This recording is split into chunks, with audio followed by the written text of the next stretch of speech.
মাননীয় স্পিকার, আপনি জানেন আজকে আমরা যখন এখানে দাঁড়িয়ে কথা বলি তখন আমাদেরকে এটা ভাবতে হচ্ছে যে আমরা কথা বলতে গিয়ে আবার বিগত 17 বছরের কোন একটা বৈষম্যের মধ্যে পড়ে যাচ্ছি কিনা।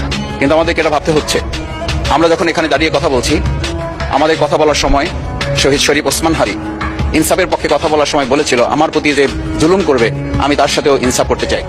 আমরা লক্ষ্য করেছি এই সরকার প্রতিষ্ঠিত হওয়ার পর শরীফ ওসমান হাদির ব্যাপারে তার বিচারে কতটুকু কার্যকারিতা নিয়ে এসেছে তা আমরা এখন পর্যন্ত জানতে পারিনি। আমার মনে হয় আমরা সংবিধান নিয়ে ঘাটাঘাটি করতে করতে যদি সংবিধানই আমাদের রক্ষা করতে পারত, তাহলে সংবিধান আমাদেরকে বলে দিত যে আমাদের সেদিন বালু ট্রাক সরানোর ক্ষেত্রে সংবিধানের পৃষ্ঠা আমাদেরকে খুঁজতে হতো।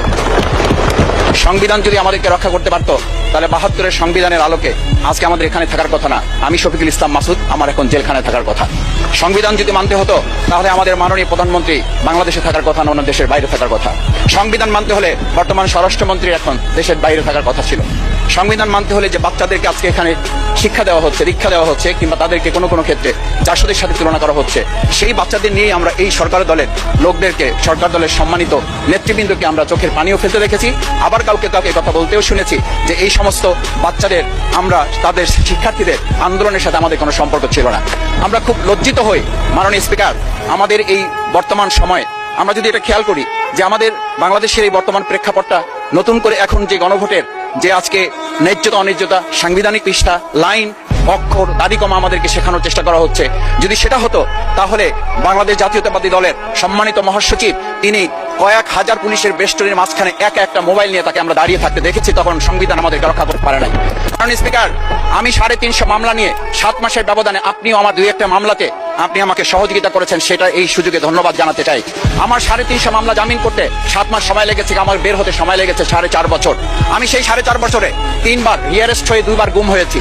আমি তখন ডিজিএফআই, এনএসআই, ডিবিএসবির কাছে জানতে চেয়েছিলাম, আমার সামনে দিয়ে বড় বড় নেতারা বের হয়ে যাচ্ছে, আমার অপরাধটা কি? তখন বলেছিল তারা হুমকি না, হুমকি হচ্ছেন আপনারা। আমাদেরকে যখন শেখ হাসিনার শেষ সরকার নিষিদ্ধ করেছিল, তখন তারা 14 দল মিটিং করে বলেছিল এই জামাত শিবির হচ্ছে সবচেয়ে বড় সমস্যা, তাদেরকে নিষিদ্ধ করলে এই আন্দোলন থেমে যাবে। আজ একটা কথা পরিষ্কার বলতে চাই, এই গণভোট নিয়ে আমাদের মাথা ব্যথার মূল কারণ হচ্ছে এখানেই শেখ হাসিনা আমাদেরকে যথার্থ টার্গেটটা করেছিল। সেই টার্গেটের মূল লক্ষ্য ছিলাম আমরা। আমাদেরকে বলা হয়েছিল একটা গুলি করলে একটা সরে বাকিগুলো লড়ে না, সেই লড়ে না লোকগুলো ছিলাম আমরা মাননীয় স্পিকার, যার কারণে আমাদেরকে তারা ভয় পায়। আমরা এখন বর্তমান সময় ভিডিও দেখতে পাই, এই শেখ হাসিনা বাইরে থেকে বলেছিল আমরা এই দলকে ভোট দিতে বললাম, আর সেই দল আমাদের সাথে আবার বিশ্বাসঘাতকতা করেছে। আমরা সেই শেখ হাসিনার বক্তব্য শোনার পর আমরা কাউকে আজকে এখানে বলতে শুনে নাই শেখ হাসিনার ওই বক্তব্য সঠিক নয়, এই মানুষ প্রতারিত হয়েছে, বেইমানি করা হয়েছে। আবার যদি গণভোট জুলাই সনদ নিয়ে এই জাতির সাথে প্রতারণা করা হয়, তাহলে মূল্য দিতে হবে শুধু নয়, আবার আমাদেরকে 17 বছরের সেই জেল জুলুম, নিপীড়ন, খুনের জায়গায় আমাদেরকে ফিরে যেতে হবে। আমি মনে করি পরিষ্কার বক্তব্য, গণভোটের প্রতি সমর্থন না জানিয়ে জুলাই সনদকে যদি আজকে ইগনোর করা হয়, তাহলে আমাদেরকে কিন্তু আবার সেই খুনের আয়নাঘরের দিকে আমাদেরকে ধাবিত করা হবে।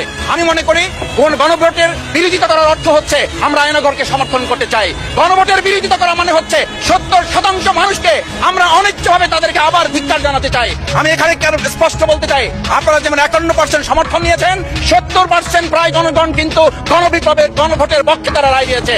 আপনাদের যে সেই 51%-এর তুলনায় সেই 70% প্রায় গণভোটকে যদি আপনারা ইগনোর করেন, তাহলে আমি বলবো আমার বাউফল, আমার পটুয়াখালী শুধু নয়, গোটা বাংলাদেশ আবার জেগে উঠে এই গণভোটকে তারা কার্যকর করবে। আমি পরিষ্কার এই কথাটা এই জন্য বলছি, আজকে সংবিধানের লাইন ধরে ধরে যদি আমাদেরকে এই কথা জানতে হতো, তাহলে আমাদের নেতৃবৃন্দকে ফাঁসির মঞ্চে যেতে হতো না। আমার মতো ছোট মানুষের কাছে সে সময় ডিজে বাড়ির কাছে প্রস্তাব এসেছিল, আপনারা কি চান, মন্ত্রিত্ব চান, দেশ পরিচালনা চান, সবকিছু দেওয়া হবে, শুধু শেখ হাসিনার নীতিতে আপনারা আসেন। সেই নীতি তো ছিল 72-এর সংবিধান, সেই নীতি নিয়ে আজকে কেন এখানে এত কথা বলা হচ্ছে? আমরা পরিষ্কার জানি, আমরা যদি সেই 72-এর সংবিধানকে ভালোবাসি, তাহলে এখানকার নেতৃবৃন্দ এবং মরহুমা বেগম খালেদা জিয়া নিজে বলেছিল আমরা সুযোগ পেলে এই সংবিধানকে আমরা ছুঁড়ে ফেলে দেব।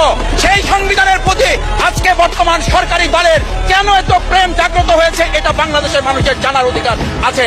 আমি আমার প্রিয় বাউফলের মানুষের প্রতি ভালোবাসা, শ্রদ্ধা জানাই। যেই বাউফলবাসী আমার দাবি আদায়ের জন্য, আমার এলাকার মানুষের অধিকার আদায়ের জন্য এখানে দিয়েছে,